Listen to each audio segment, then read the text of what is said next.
வழக்கமாக நம்ம வந்து யார் யார் கூட எல்லாமோ செல்ஃபி எடுப்போம். திடீர்னு இன்றைக்கி ஏசப்பா கூட ஒரு செல்ஃபி எடுக்கலான்னு தோணுச்சுது. ஆங்கிள் சரியில்லை, பட்டு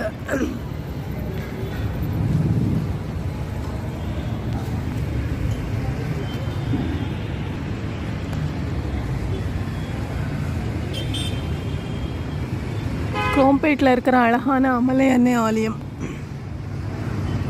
அந்த கோயிலுக்கு தான் வந்திருந்தோம். இந்த கோயிலோட அமைப்பு எல்லாமே ரொம்ப அழகாக இருக்குது. என்ட்ரன்ஸில் இருக்கக்கூடிய இந்த இதை தான் பார்க்குறோம். இந்த சைடு பார்த்திங்கன்னா ஒரு அழகான மாதா கெபி இருக்குது.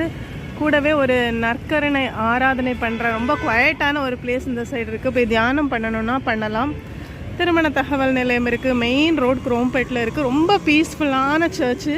எல்லா சர்ச்சுமே கோயில்கள் எல்லாமே புனிதமானவை. ஆனால் சில சர்ச் வரும்போது நம்ம ரொம்ப பீஸ்ஃபுல்லாக ஃபீல் பண்ணுவோம். அந்த மாதிரி தான் இந்த சர்ச் வரும்போது ஃபீல் பண்ணேன்.